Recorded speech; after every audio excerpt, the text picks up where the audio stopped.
The last day of death row. Inmate. David Roberts' death sentence against jury's will. Hello, friends.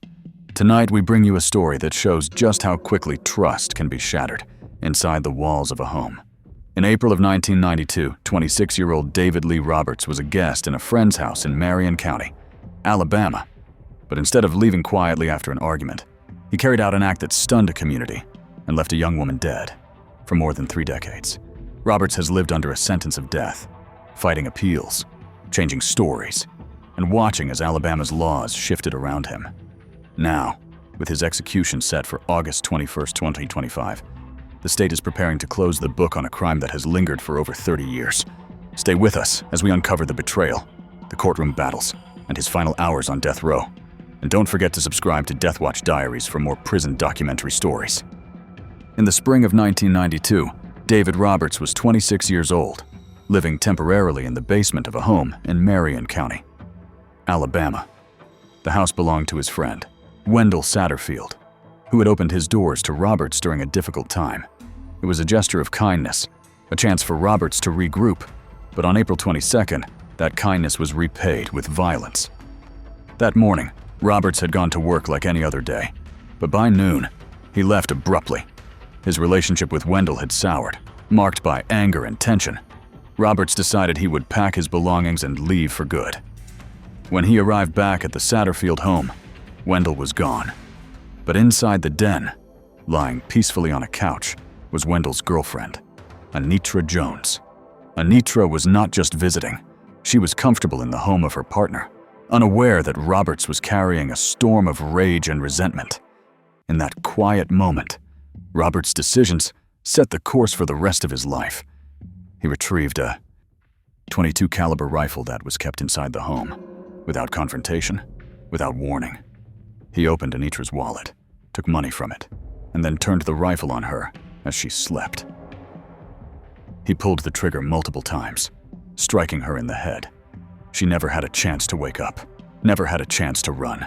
Killing Anitra was not enough. Roberts wanted to destroy the scene entirely. He doused her body and the den floor in flammable liquid. He shoved paper under the couch, ignited it, and set the room ablaze. Before leaving, he went to the basement bedroom where he had been staying and lit another fire there. The intent was clear: burn the evidence, erase the scene.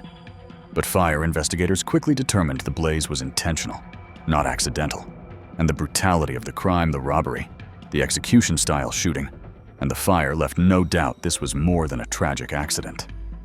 Roberts fled with several items from the home, including the rifle he used, other firearms, and stolen belongings. But as is so often the case, escape was short-lived. His absence from work that day, the missing belongings, and the obvious motive tied to his conflict with Wendell pointed investigators directly toward him. When confronted, Roberts confessed. He admitted to the killing, admitted to the fire, and even led detectives to the location where he had hidden the stolen guns and items. It seemed like an open and shut case, a violent act, a confession, and physical evidence linking him to the scene. But Roberts' story was far from finished. In court, he would try to rewrite his role in the crime, spinning explanations that ranged from drug-fueled delusion to coercion by mysterious threats. His legal journey would stretch across decades, testing the limits of Alabama's capital punishment system. In December 1992, Roberts went on trial. It went on. His defense raised the issue of heavy LSD use, hinting at insanity. But the jury was unmoved. The evidence was too strong, the confession, the stolen property, the fires, the deliberate nature of the shooting. Roberts was convicted of capital murder. But when it came to sentencing, something unusual happened. The jury voted 7-5 in favor of life without parole instead of death. In most states, that would have been the final word. But in Alabama at the time, the judge had the power to override a jury's recommendation. And that's exactly what happened. Despite the jury's preference for life, the judge sentenced Roberts to die. On appeal, that sentence was thrown out. But in 1994, a second jury also voted for life, and once again, a judge overrode it, imposing the death penalty. It was a controversial move, one that would not be allowed under Alabama law today. Since 2017, judges can no longer override jury recommendations in capital cases. But Robert's case was cemented under the old rules, leaving him on death row for more than 30 years. Robert's appeals often circled back to a bizarre story he told during sentencing.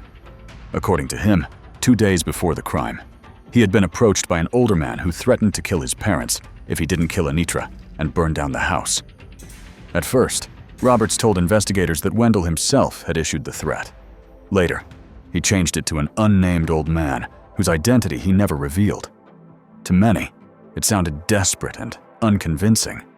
Prosecutors dismissed it as a fabrication, pointing to Roberts' confession, the stolen goods, and his actions that day. The jury and judges agreed whatever threats he claimed. The crime was deliberate and personal.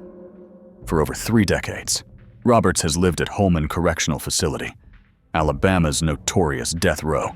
His life there has been marked by the endless rhythm of appeals, court dates, and delays. At times, his case drew attention not just for the crime itself, but for the legal quirk that allowed judges to overrule juries. Critics argued that his case exemplified why such overrides were unfair. Supporters of the death penalty insisted that his crime, shooting a woman as she slept, setting her on fire, and stealing from her, was exactly the kind that warranted execution. As the years passed, other inmates around him were executed, some by lethal injection, others through Alabama's newly adopted nitrogen hypoxia method. Roberts watched time move on, while his own fate remained suspended. But in 2025, Alabama set his execution date for August 21st. The decades of delay are nearing their end.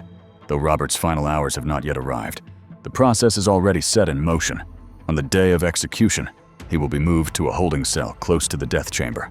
He will be allowed last visits with family, his lawyers, and a spiritual advisor if he requests one. Like others before him, he may be offered a final meal of his choice, though within the state's guidelines.